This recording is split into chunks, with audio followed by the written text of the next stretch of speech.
How you doing, guys? Coach Crespo, Box Talk, going over 16.4. We're just basically going to go over a general warm-up, what to hit in terms of that, and then kind of strategies for your RX and scale people.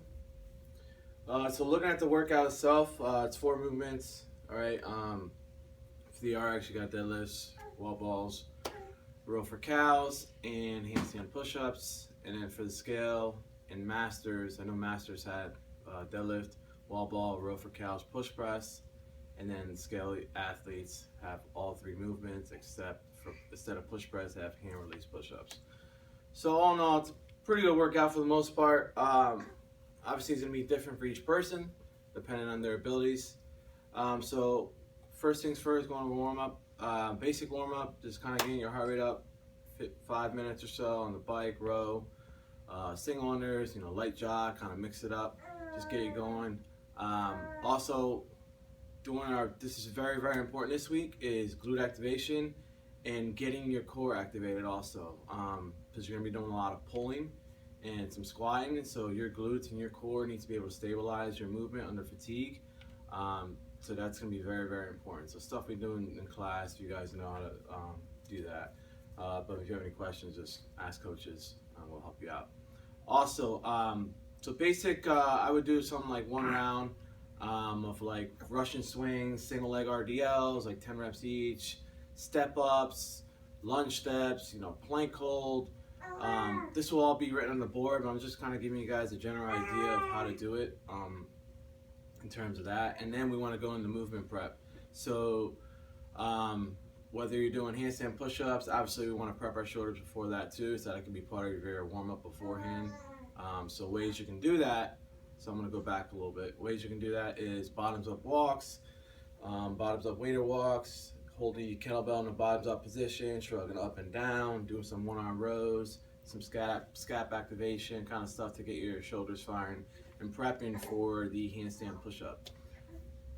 Fast forward now next, so we go into the workout prep. Maybe doing 1 or 2 rounds of just kind of like how we do on Metcon Mondays, 5 reps of each movement, just to kind of understand how it's going to feel and practice breathing through each movement, which is very important, especially with deadlifts, basically all the movements, wall balls, row, and handstand push-ups. So to go into the workout, I'll work my way from scale guys all the way to the RX. Scale, I think, is a pretty good workout for the most part. Only issue I have is hand release push-ups are very hard to judge with people that lack upper body strength, but it is a good sub versus handstand push-ups. So basically, it's everything is going to be about pacing, guys. So that's going to be a lot lighter weight for most of you. Most of you usually doing the RX weight if you see deadlifts in a class workout or whatever. So you can afford to do a bigger set right off the back versus someone that's doing it RX. But obviously you don't want to blow it too quick. You want to maybe hit it in about 3 or 4 sets in terms of deadlifts. And if you go right into the wall balls, wall balls are going to kill you. All right, obviously breaking it up to double-digit sets, manageable double-digit sets. I would try not to go to 5s, because if you go to 5s, it's going to take a lot longer time. If you know you're not a good rower and you're going to need some time on the rower, then it's really important to try to stay consistent with bigger sets and obviously a short rest. Rowing, some people are going to use it as active recovery, and some people, they're going to make a break here. And that probably is going to go more towards the RX people, because your row time when you get off the rower is your tiebreaker time. So that's going to be very, very big in terms of scoring in the leaderboard, especially in the Northeast where it's like 30,000 million people doing the opens. And then the hand release push-up guys, those can get really spicy very, very quick. They're just as tough as handstand push-ups if you do them properly. So just staying tight in your core and maybe just knocking away singles, and that's where we're getting to the point where you're gonna have some people are gonna have a couple minutes left, maybe 2 minutes, 90 seconds, and you gotta get as many reps as you can in that time frame to kind of improve your score and keep you going in that ranking. So masters, same workout, 55, deadlifts, wall balls, cows, and then push press. Same thing kind of goes for those guys. It's going to be lighter weight, but you have to break up as needed when you're doing it. And then it's going to come down to push press. So push press, it's pretty lightweight. Yes, you're going to be fatigued from all the 3 other movements, but same thing goes for the scale and even RX. You need to give yourself as much time as possible to get to that push press and potentially finish that. Because if you finish 1 round of that, I think that's going to be pretty good for in terms of the Masters athletes and the rankings in the Northeast and the world. And then to move my way into RX. RX 225, 155, you know, your standard 10-9 in terms of height, 2014 med ball, row, and then your handstand push-ups. Real important setup, kind of keeping everything close by for the most part, so you guys are not kind of scrambling around. So deadlifts, this is going to have to be probably, if you're a strong puller, maybe going into the 15s, doing like 3 sets of 15 to 10, or even doing like a descending set of 15, 13, 11, 9, 7, which comes up to 55 with short break.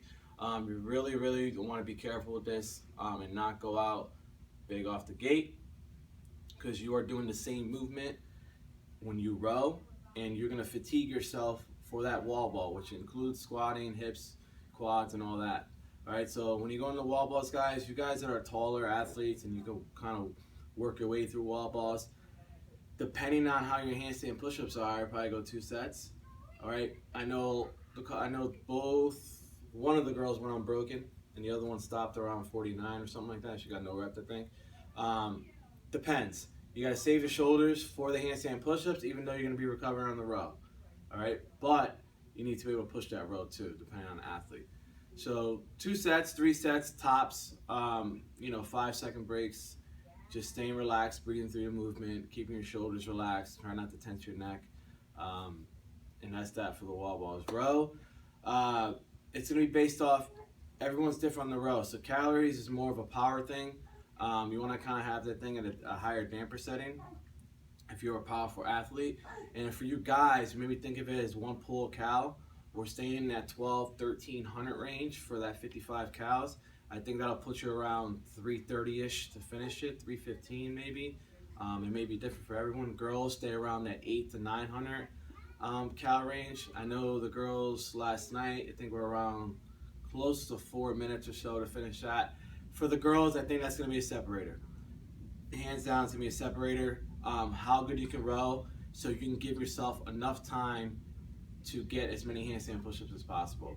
I don't see many girls getting through full rounds. Maybe some of the gymnasts, maybe some of those higher athletes will. In fact, they will. But in terms of like a lower level, mid-level athlete, if you get deep midway to 30, 35 reps in the handstand push-ups, that's going to be a really solid sport. But I could be wrong. Everything's different. Everyone's different, so you never know. Guys, I see a lot of guys getting through this in 1 round and getting, 10, 20, 30 plus deadlifts. That's going to be a really good score for them. So everyone's going to be different. Every region's different. Obviously, we're in the Northeast, so it's the hardest region, I think, arguably in the world. So we have some pretty tough competitions in terms of our gym and in the Northeast and around. I think that's that, guys. If you guys got any questions, hit me up at Jesse at CrossFit1Force.com. Good luck this week. Take care and have fun.